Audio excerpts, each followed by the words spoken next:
c'est M. Djibissi, coordonnateur des délégués de Sinex Synthèse section Lonase.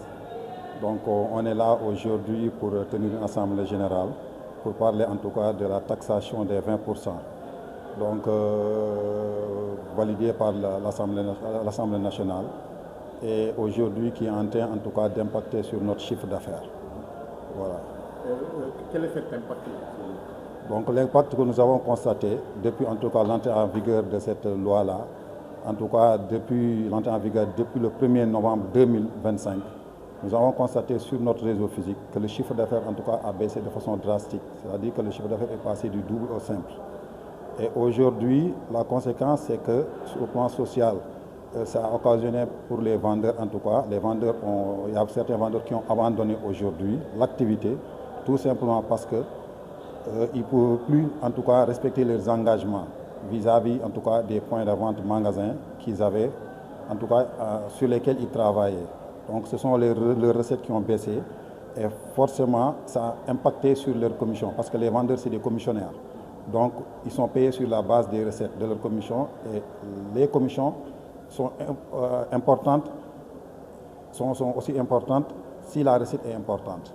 Maintenant si la recette baisse, la commission aussi, elle baisse. Donc ce qui fait qu'aujourd'hui, sur le plan social, aujourd'hui, il y a beaucoup de vendeurs qui ne peuvent plus en tout cas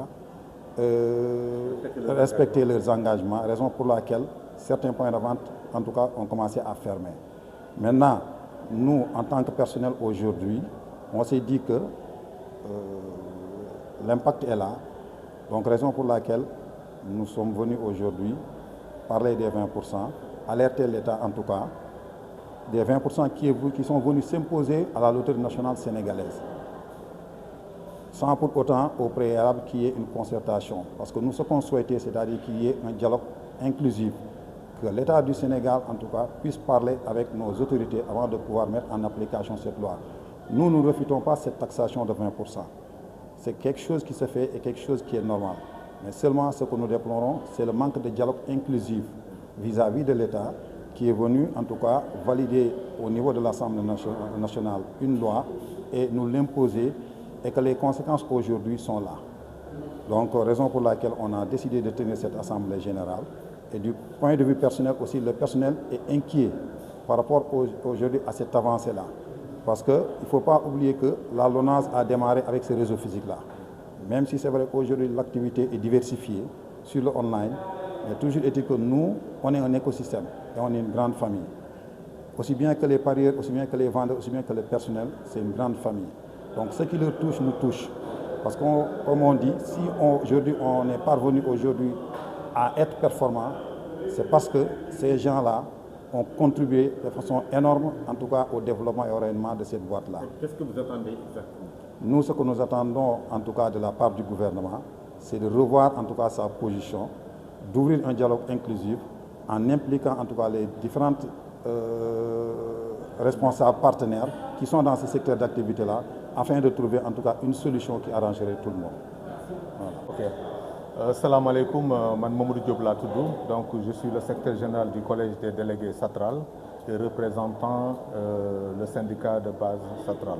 lan moo waral seen jotaay bi? waaw suñu jotaay bi tey donc li ko waral mooy bu ngeen seetloo depuis le 1er novembre 2025 donc État du Sénégal daf ñu imposer benn taxation au niveau des gains des souscripteurs et bi mu ñu ko imposer ñuy dawal boobu ba léegi ñu ngi gis ne à chaque fois chiffre d'affaires bi dafay gën a wàcc na ba dafa impacter sax environnement commercial bi nga xamante ne moom la vendeurs yi nekkee woon.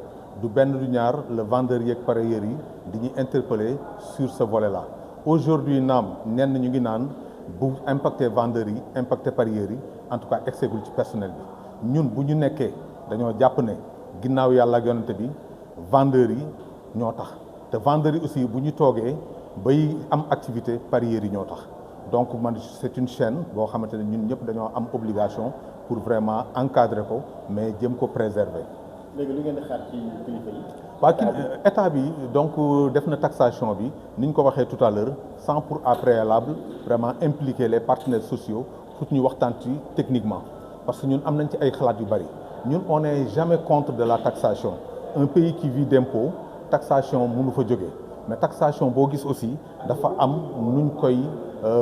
nuñ koy maanaam misaale te dafa am aussi nuñ koy tëggee am aussi nuñ koy tegee mais taxation 20% boo xam dafa ñëw imposé wu sur tous les gains.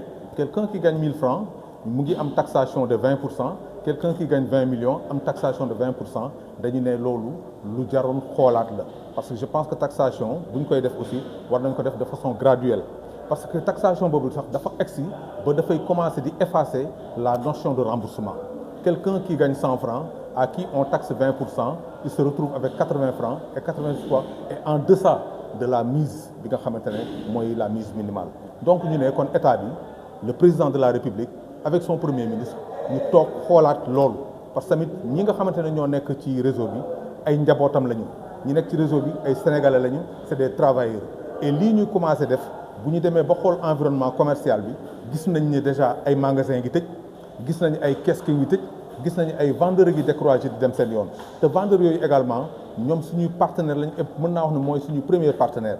Tout à l'heure sama camarade bi wax na ko c'est vrai que ñu ngi ci online et ñun également ñu écarté wuñu que digitalisation yegsi na foo xamante ne mu ngi ñu imposer mais lu ñu imposer secteur physique bi daf fi nekk te nit ki aussi dama jàpp ne looy mëq ba màgg ci règle bu mu la tax a fàtte loolu ñu bëgg ci jàpp parce que ñooñu aussi ay nit ñoo fa nekk ay pères de famille ñoo fa nekk te suñuy collaborateurs lañu suñuy partenaires lañu am nañ obligation yuuxu ci kanamu état bi ba état bi xam ne décision bii mu jël na ko sans concertation ak ñi mu ci war a concerter peut-être après la bu concertation bi amoon dinañ ci joxe suñuy xalaat ba ñoom bu ñuy ñu jël loo xamante ne war naa mën a nekk. donc loolu dafay nekk loo xamante ne dañ koy vraiment ñaawlu di ko ñaxtu. La direction générale ci seeni wax ñu ngi def li ñuy war def mais ñun aussi en tant que personnel dañuy yuuxu ba état dégg ñu xam ne lii mu ñu teg diis na te attanuñ ko te fa mu ñu jëmee également comprendre duñ ko donc ñu ñëw di andi wàllu ak ñi nga xamante ne ñoom lañ ko séqal